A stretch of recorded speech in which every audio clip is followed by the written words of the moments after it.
Jika kamu merasa tidak punya waktu, maka kamu tidak akan bekerja mengejar mimpimu, alhasil kamu tidak akan mendapatkan hasil yang kamu inginkan. Halo semuanya, nama saya Michael, selamat datang di channel saya, Sikutu Buku. Kali ini saya akan bahas sebuah pidato inspiratif dari Arnold Schwarzenegger tentang kesuksesan. Buat yang belum tahu, Arnold memulai karirnya sebagai binaragawan, lalu menjadi aktor, hingga menjadi gubernur California. Boleh dibilang kisah Arnold sangat inspiratif. Berasal dari keluarga yang sederhana, namun dia berhasil meraih kesuksesan yang luar biasa di Amerika. Karir binaragawannya sangat melegenda, karena menjadi juara termuda pada masanya, dan peran Arnold di film Terminator juga membuat namanya sangat terkenal.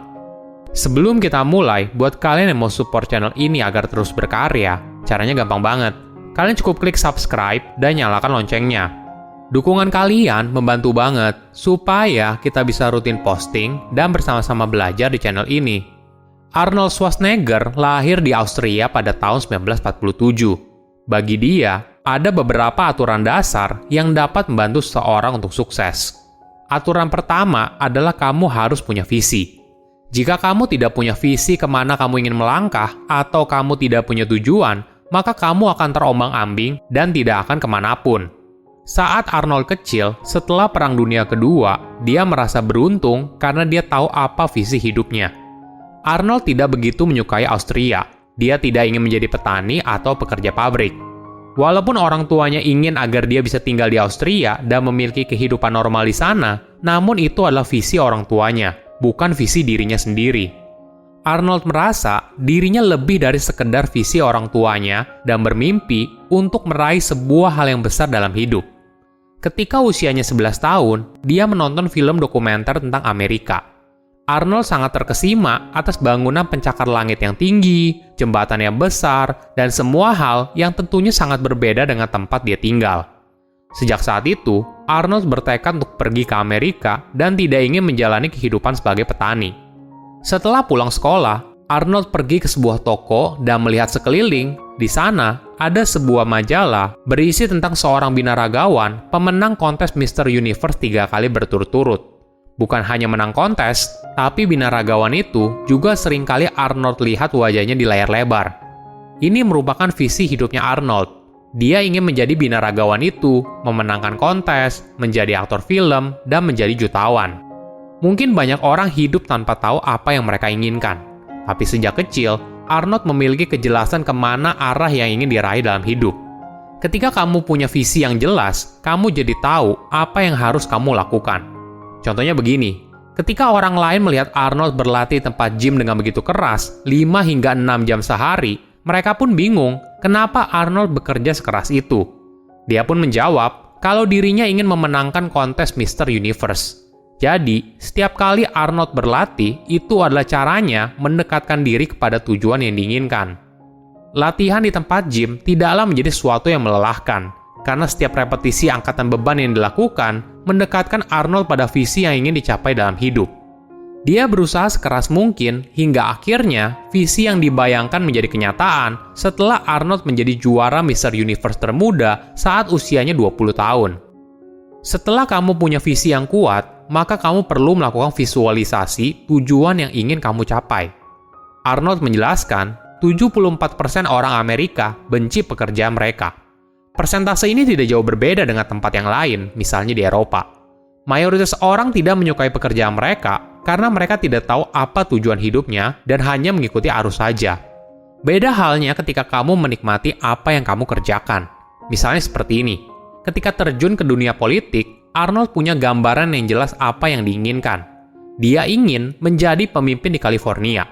Karena tidak lahir di Amerika, dia sadar kalau dirinya tidak bisa menjadi presiden. Namun menjadi pemimpin di sebuah kota dengan ekonomi kelima terbesar di dunia merupakan tujuan akhir dalam karir politiknya. Pada awalnya, banyak orang mempertanyakan keputusan dari Arnold.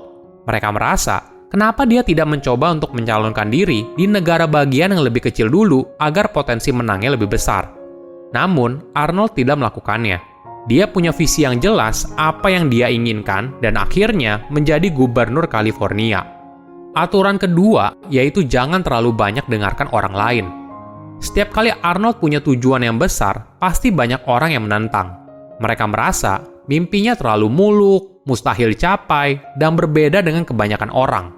Jadi, ketika ada orang yang bilang kalau Arnold tidak bisa, dia malah yakin kalau itu bisa. Arnold percaya apa yang dikatakan oleh Nelson Mandela. Semua selalu tidak mungkin, sampai ada seorang yang mampu melakukan hal tersebut dengan sangat baik. Arnold merasa itu adalah dirinya. Dirinya akan membuktikan kalau hal tersebut bisa menjadi kenyataan. Sama halnya ketika Arnold bilang ingin pergi ke Amerika. Orang di sekitarnya bilang itu adalah hal yang mustahil. Dia juga tidak punya uang untuk terbang ke sana. Pasti banyak binaragawan lain yang lebih baik dari Arnold. Namun, semua itu tidak membuat dirinya berhenti. Arnold membuktikan kalau dirinya mampu hidup sesuai dengan visi awal yang pernah dibayangkan. Hingga akhirnya, dia mampu menjuarai ajang kontes binaragawan internasional sebanyak 13 kali. Jika dia sibuk mendengarkan apa kata orang lain, maka Arnold tidak akan bisa sesukses sekarang. Tentu saja, perjalanannya tidak selalu mulus. Arnold pernah menjadi aktor dalam sebuah film berjudul Hercules dan gagal total. Banyak orang merasa tubuh kekar Arnold dan aksennya sulit diterima oleh penonton Amerika. Namun, hal ini tidak mengecilkan hatinya. Dia masih ingat visinya kalau dia ingin menjadi aktor yang sukses. Hingga datang sebuah kesempatan untuk memerankan Conan the Barbarian. Tubuh kekarnya justru menjadi sebuah keunikan tersendiri dan akhirnya film itu sukses di pasaran. Sama halnya dengan film Terminator. Aksen Arnold ternyata menjadi keunikan tersendiri saat dirinya memerankan tokoh itu sebagai sebuah robot. Ini adalah pelajaran berharga untuk tidak terlalu banyak mendengarkan orang lain. Aturan sukses nomor 3 adalah kerja keras. Tidak ada resep rahasia yang membuat seseorang sukses. Tidak ada pil ajaib yang mampu mengubah nasib seseorang. Kamu tidak bisa berharap hidup akan berubah jika kamu tidak bekerja keras untuk mengubahnya. Arnold merasa ada yang aneh jika ada orang yang bilang kalau mereka tidak punya waktu untuk meningkatkan kemampuan diri, entah itu melalui membaca atau berolahraga. Coba bayangkan, jika kamu membaca buku sejam dalam sehari, bayangkan berapa banyak yang telah kamu pelajari selama 365 hari. Inilah yang buat Arnold heran apabila ada orang yang bilang tidak punya waktu.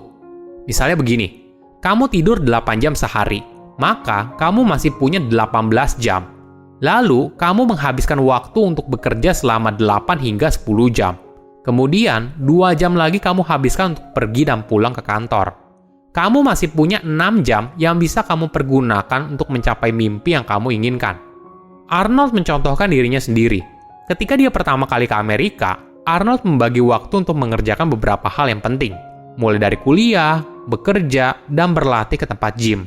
Bahkan di sela semua kesibukannya, Arnold masih harus meluangkan waktu untuk mengambil kelas akting selama 4 kali seminggu dari jam 8 hingga 12 malam.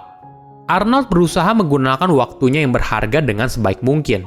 Karena apabila tidak, mungkin saja dia tidak akan bisa sesukses sekarang. Jika kamu ingin mengubah sebuah visi menjadi sebuah kenyataan, maka kamu harus bekerja keras 100% dan tidak pernah berhenti mempercayai mimpimu sendiri. Silahkan komen di kolom komentar, pelajaran apa yang kalian dapat ketika tahu informasi ini. Selain itu, komen juga, mau tahu informasi apa lagi yang saya review di video berikutnya. Saya undur diri, jangan lupa subscribe channel YouTube Sikutu Buku. Bye-bye.